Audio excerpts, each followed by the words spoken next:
Di dalam kitab I'anatul Talibin, soal masalah tahlilan, ma yaf'alun nasu minal istima' indal mayyit wa sun'it ta'am minal bid'il munkara. Enggak tanggung-tanggung.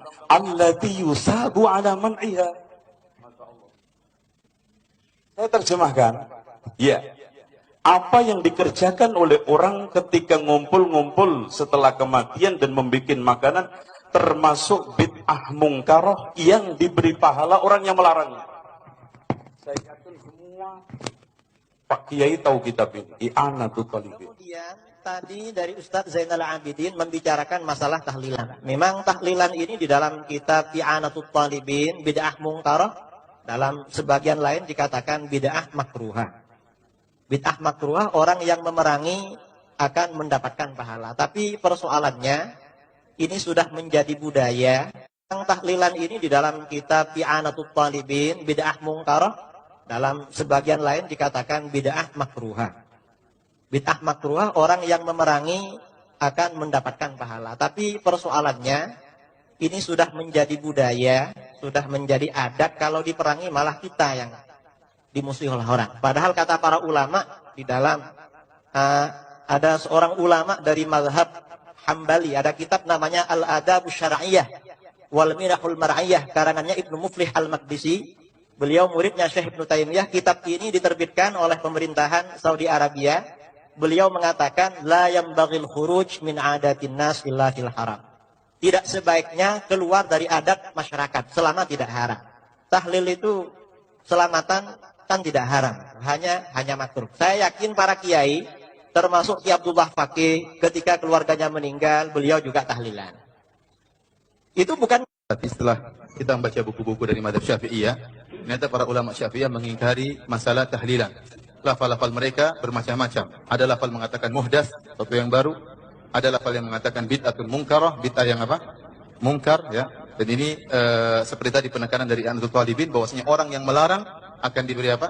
Dapat pahala. Ini menunjukkan penekanan yang luar biasa tentang masalah tahlilan. Dan kita dapat yang menyedihkan di tanah air kita, tahlilan ya seakan-akan suatu perkara yang wajib. Dan ini kenyataan, kalau orang tidak tahlilan, seakan-akan dia salah. Sampai ada perkataan kamu seperti ngubur seekor kucing.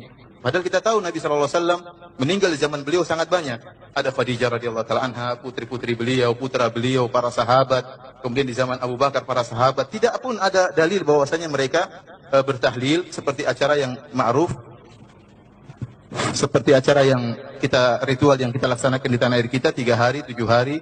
Ini juga bilangan dari mana? 3, 7, 40, 100. Kan para ulama Syafi'iyah dengan tegasnya mengatakan bahwasanya tahlilan adalah bid'ah. Oleh karenanya kita mengajak kepada para ikhwan, para saudara-saudara kita dari Nahdlatul Ulama dan yang lain Ahlussunnah wal Jamaah untuk kembali kepada masalah ini, kembali kepada mazhab Syafi'i. Tidak ada salahnya dan ini memudahkan kaum muslimin.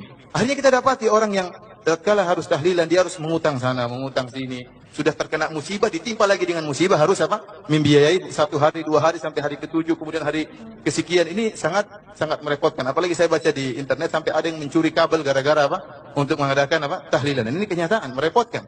Ya, merepotkan. Oleh karenanya disebutkan oleh para ulama Syafi'iyah, hal ini banyak dari Imam Nawawi, Imam Syafi'i, kemudian para ulama yang lain mengikuti bahwasanya tahlilan hukumnya tidak keluar dari bid'ah mungkarah, bid'ah yang apa? Mungkar. Ini menunjukkan bid'ah dhalalah, bid'ah yang sesat, bahkan orang yang melarang akan diberi pahala oleh Allah Subhanahu wa taala. Ingin membicarakan masalah tahlilan. Padahal ini nanti ada sesi sosial tentang tahlilan. Memang tahlilan ini di dalam kitab I'anatul Talibin, bid'ah mungkarah, dalam sebagian lain dikatakan bid'ah makruhah. Bid'ah makruhah orang yang memerangi akan mendapatkan pahala. Tapi persoalannya ini sudah menjadi budaya, sudah menjadi adat, kalau diperangi malah kita yang dimusuhi oleh Allah. Tapi persoalannya ini sudah menjadi budaya, sudah menjadi adat, kalau diperangi malah kita yang dimusuhi oleh orang. Kalau diperangi malah kita yang dimusuhi oleh orang.